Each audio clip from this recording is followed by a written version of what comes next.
Lyndon. Knock them down. Knock them down or dead? Hey guys, it's so nice to be here. Thank you all for coming in. Like Lyndon said, it's nice to have a bigger room today. We're a little bit more spread out. You can have your computers out. My name is Paige Orlando. I am a success manager here at Follow Up Boss. I've been here for a couple of years now, but for the 4 years prior, I was actually an operations director for a local team. I'm from Kentucky, about an hour north of Nashville. So I work with a lot of our really large teams, a lot of our VIP teams, and then also I have that personal experience of being on your side. So I've been able to see both sides of the fence, which has been really fun. So I kind of want to share some nuggets of things that we did as a team, but then also things that I'm seeing these really large teams doing. So that's what we're going to focus on today. But just, I kind of want to read the room a little bit. How many team leads do we have? Oh, okay. How many solo agents do we have? Perfect. You're still in the right spot. Don't worry. You can hold yourself accountable. You can level up your own production, so don't feel like that you're out. What other agents that are not team leads? Do we have agents that are on teams that aren't a lead in here? Anybody? Perfect. Okay, so we're going to gear this more towards team lead since that's the largest room, but just know if you are a solo agent, these are still really great nuggets for yourself. So a lot of things that we hear on this side of things are typically, I don't know what my agents are doing. They're not getting in here, and then they're not producing, and I don't know what to tell them what to do. So first thing we have to do is figure out what we're gonna solve for. We need to know what our goals are for accountability and for our coaching. Who all does one-on-ones? Love that. Lyndon. I'm so glad to see that you're actually doing one-on-ones. So we're gonna kind of talk about how to gear your one-on-ones. If you're not doing them yet, you need to start. So that's really where you're gonna be able to level your agents up and provide them the value that you wanna provide them as a team lead. You are a team lead, not just because you wanna grow your business. I mean, obviously that's the #1 goal, but the #2 goal is to pour into somebody else. So I'm glad to see that you all are doing that. So we need to figure out what those goals are for accountability and coaching.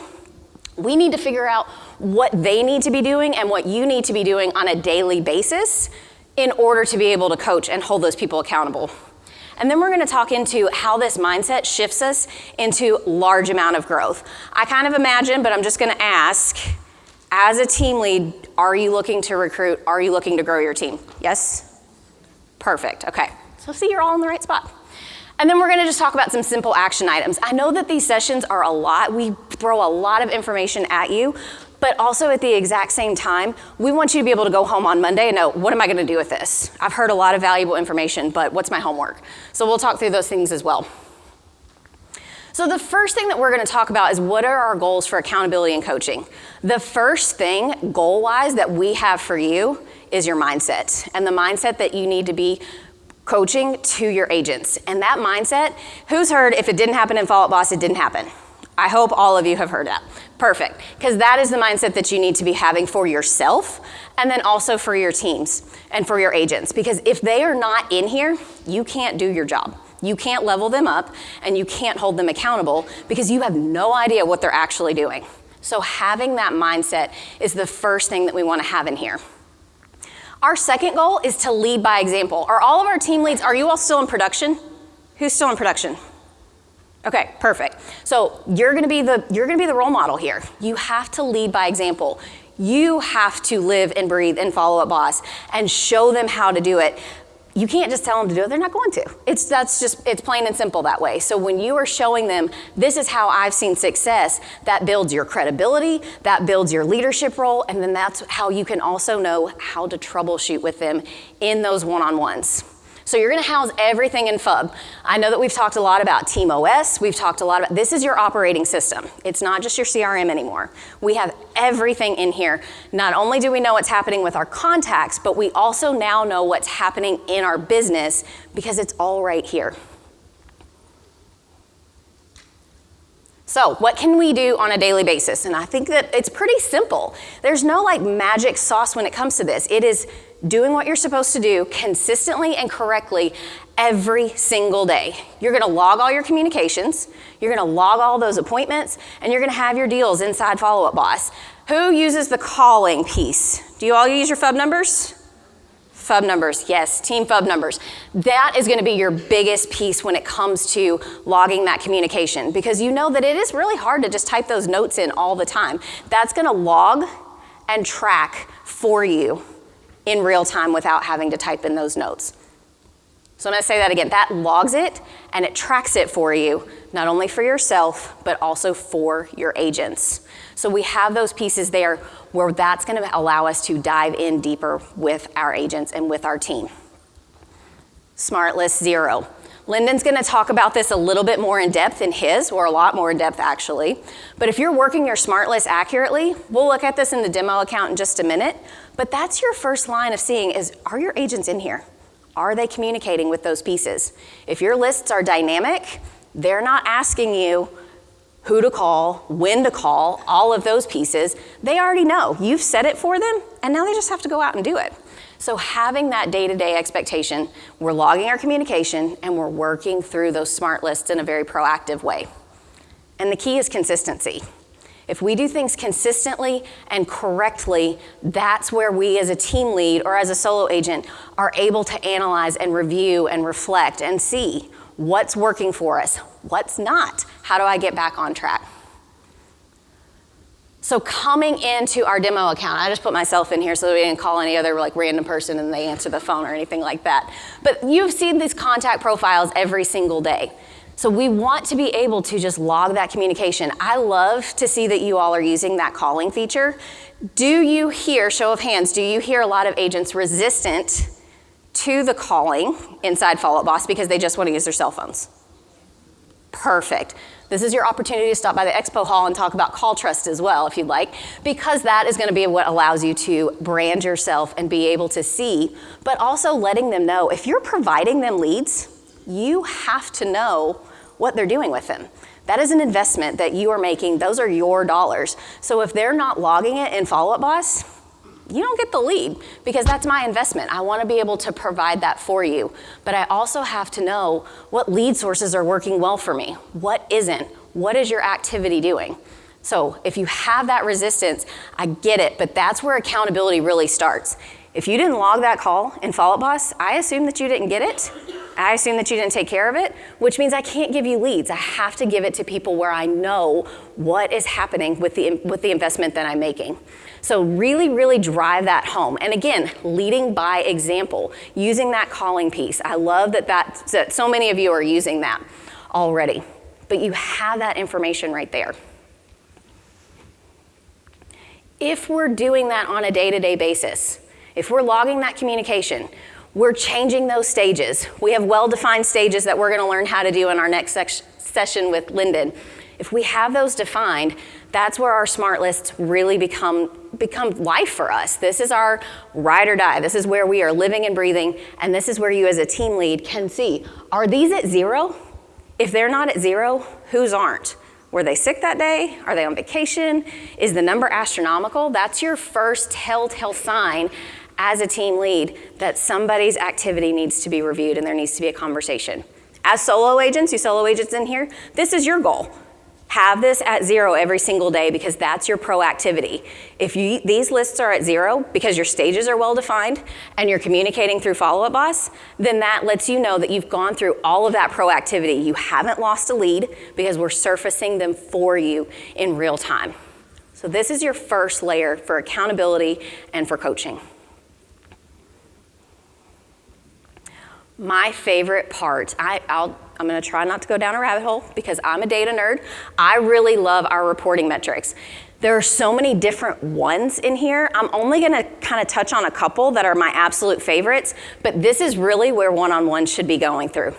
If you are looking in a one-on-one, agent activity, this is my favorite one to get your one-on-one started. If you do them on a weekly basis, on a monthly basis, whatever the case may be, of course, you can filter by that time frame. Tailor it into what that rotation looks like for you and for your agents. And then also segment it down to just that individual. As a team lead, you're gonna see everybody's data in here. But when you're in a one-on-one, you may be wanting to just look at that person and focus on that. So segmenting that out very easily.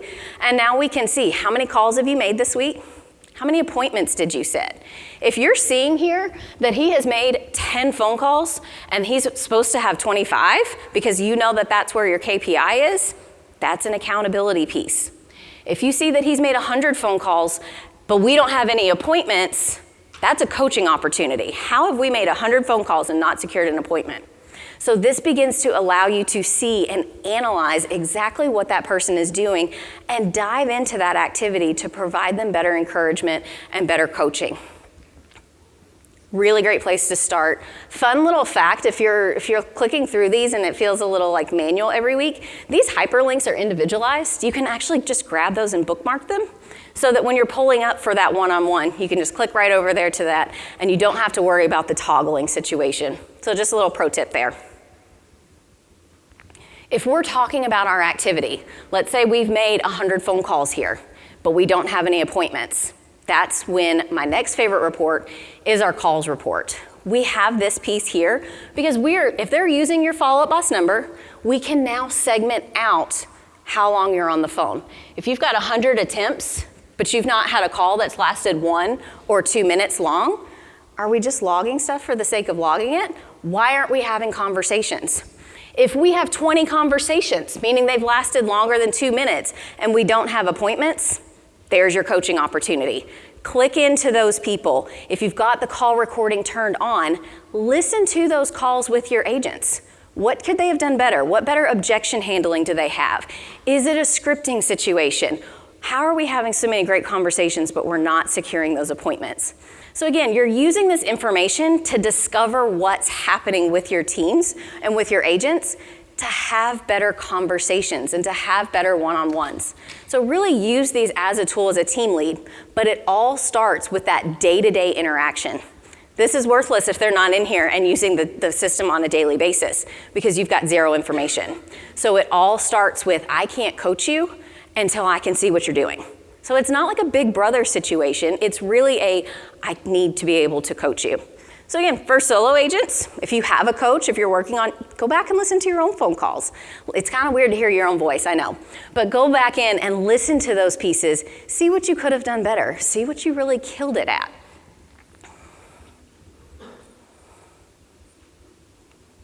So that's your day-to-day workflow. But how does this actually take us to the next level?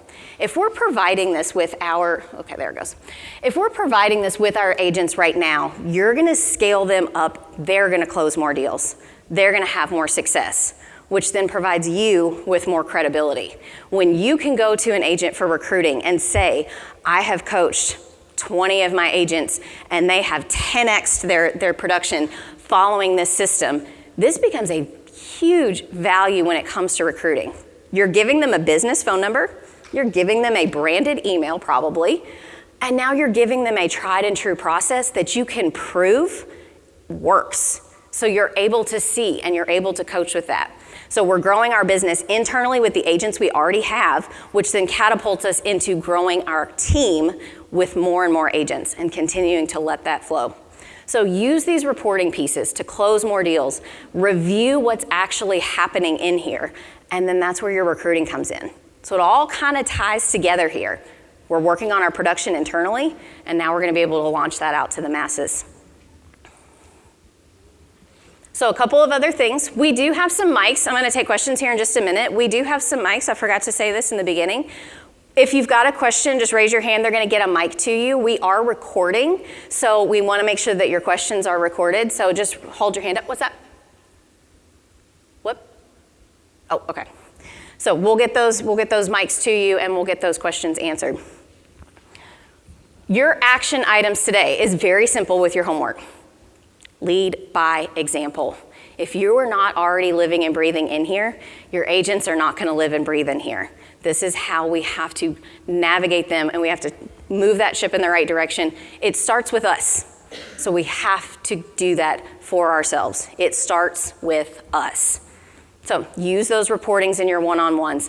Gear those to better conversations. They don't have to be long. They can be 15 or 20 minutes, especially if you have all of this information right here at your fingertips. Use those to dial in and give a true focus so that when you are looking at those KPIs, you're developing those KPIs for them, you can have those very valid conversations super quickly. Final little pro tip, because I know that this is kind of a tense conversation sometimes, especially with agents when we're trying to hold accountability. Habits are hard to change. One of my favorite things that my larger teams are doing is to gamify it in the leaderboard here. You've probably seen this. And again, even as a solo agent, it's kind of fun because we're all competitive people. We assign points in Follow Up Boss to you and to your agents for doing what you're supposed to do every day. They're weighted based on what's getting you closer to a contract. So securing those appointments is going to give you more points than just sending out a text message. All very valid activity, all things that we need to do. But of course, the things that are going to get us closer to a contract, we give you more points for that. October starts Sunday? Is it Sunday? Yeah, October starts Sunday. Perfect opportunity to start a 30-day competition. Whoever has the most points at the end of October gets dinner on you or a gift card, or we love to compete for pencils. I mean, it's fine. Like whatever the prize may be, whatever the incentive is. I know that you passed out FUBCON tickets, right? Yeah. Use this leaderboard for that incentive. It's more morale boosting. It brings us together, and it does allow us to just do what we're supposed to do in a more unique way. So a little fun way to kind of launch this on Monday. You can launch a competition with your team and start having these activities so that you can have better analytics. I'm starting to see some hands, so I will take some questions if you like. Okay, perfect. Here you go. I just had a question on the call recording. We've used it with our agents, and we've been able to help them in listening to the conversations and kind of giving them some advice and different things like that. But a lot of them are worried on what they should say if they need to tell their person. I don't know if there was a best practice on that. And then they want to know if you switch it over to somebody else. So the only person that can see it is who the agent is and then the admin. But say it goes into the lake, is what we call ours. And then another agent gets it. Can that person then hear the recording too? Or is it just the admin? I wasn't. Really great 2 questions here. So the first question we'll address when it comes to disclosure with call recording. Depends on your state, whether or not you're a 2-way consent state or a 1-way consent state, on whether or not you have to disclose that information. I usually say I'm not a lawyer, so consult with your attorneys on that sort of thing when it comes to being held accountable with those recordings. But yes, if you are in a 2-way consent state, typically they will encourage you to say, hey, my name is Paige, I'm calling you on a recorded line.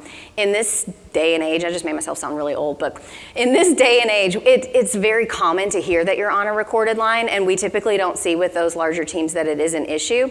If you're in a 1-way consent state, you don't have to address that. To answer your next question, if the lead, like she mentioned, if the lead is in your name, you see what's in your name and your name only, admins can see everything. If you have visibility to the contact profile, moving it to a pond or a lake in the future, yes, those calls can be heard.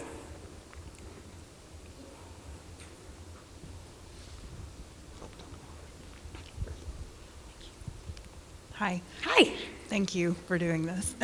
Yeah. I do have a question about the, if some of my agents put contacts in their Follow-Up Boss that aren't really leads, like lenders and other agents, and some don't, and I don't require one way or the other. Sure. The ones that do, of course, on the leaderboard, it looks like they have more calls, but sometimes it's just 2 more agents. So my question is there a way to, or do you know how teams that do that, how do they differentiate? So the question is we have contacts inside our Follow Up Boss account that are not actually leads, and we're having conversations with them inside Follow Up Boss, which then falls into the leaderboard. Yeah. When it comes to the leaderboard, they're all going to be encompassed together. However, you're going to want to stick around for Lyndon's presentation with stages and defining those stages. There are ways that you can segment out those non-contact or non-client contact is what we typically like to call them. And you can have those categorized that when you're diving into those calls, you could segment out those individuals. But as far as the leaderboard goes, they would be there.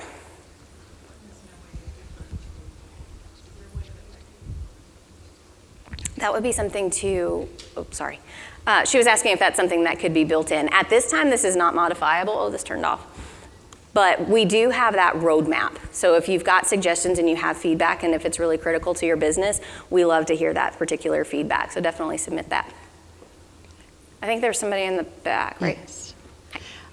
Yesterday in one of the sessions, we saw a really great practice around smart lists, and I can't really see from here because I need glasses, clearly. But is there I know you can share the smart list, but is there a way to lock the smart list so that everybody's viewing the same group of smart lists at the same time?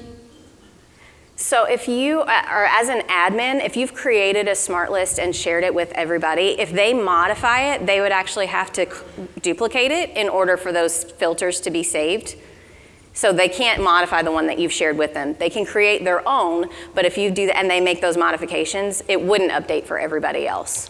Got it. But if you wanted them to okay, everyone is looking at this group of smart lists, hot, warm, cool, and we're trying to really get them clearing out this set of smart lists, you can't lock their smart list view, correct? As far as order goes, that is correct. What I like to do, pro tip, and Lyndon will probably touch on this in the next session, so you may want to stick around.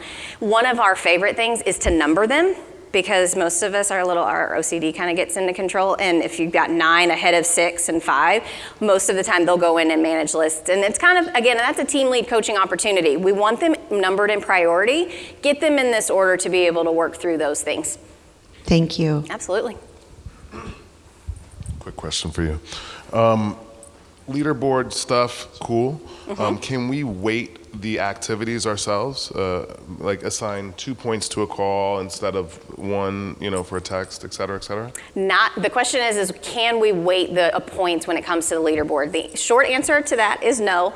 Again, that is feedback that we hear quite often, so definitely that roadmap would be a great place to put that. I actually think that may even be on the under consideration, so you could just vote for it. What you got? Hey there, you mentioned what we can be doing on a daily basis, and you listed smart list 0 expectations, but I didn't quite understand what you were saying about that. Okay, perfect. Happy to clarify. Thanks for that question.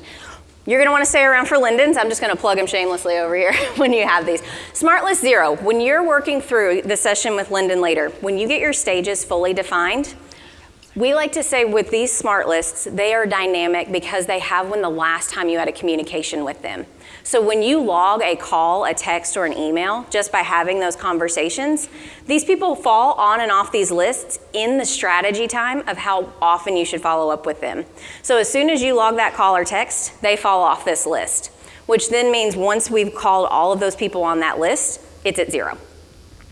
We got time for about one more question. And as we're asking these questions, know that all of this, if you see in the bottom right corner, that question mark, a lot of smart list questions are coming. Now I got pressure to deliver on that part next, but the question mark, go in there, search your help center, search smart list. There's quick videos on mastering smart lists. There's some really great webinars. There's a Unleash the, what's a smart list webinar? I'm drawing a blank on it. There's a great smart list webinar in your Getting Started webinar series. So it's all under that question mark. So as you're taking these specific topics away from FUBCON, smart list automations, action plans, search for them in your help articles, and this is really going to help you level up on them. You said we had time for one more? One more, yes. Janelle, do you have the? Just one other question about the leaderboards. Is it possible to segment a showing differently, not points-wise, but just so you can track a showing differently than a listing or a buyer appointment? Because an agent might show 20 homes, and if you're tracking the appointment conversion stats, it's not the same because that'll skew their conversions massively. Really great question. So when the short answer to that, when it comes to the leaderboard, it does not segment out. Not to get too much in a rabbit hole, you can definitely meet up with us in the expo hall and dive into this a little bit further. But we do have ways of appointment types and appointment outcomes, and there is a report that's more telling for you on that piece. So when you're looking from the leaderboard view, you wouldn't see that, but there is another view. So definitely get with us after, and we can certainly look at that on an individual basis and walk through those pieces. Absolutely. Awesome. Thank you all so much for being here. I'm so appreciative. I want a little bit of housekeeping here. We're going to open these doors. If you are staying for Lyndon's session, go ahead and stay in your seat. We will need to scan you back in. If you're exiting, just go on ahead and you can open any of these particular doors. We'll be coming around to scan you in for this next session, but I really appreciate you being here. You're not going to want to miss Lyndon. You're not going to want to miss Jordan and Alejandro this afternoon, so have a wonderful day, and we'll see you all later.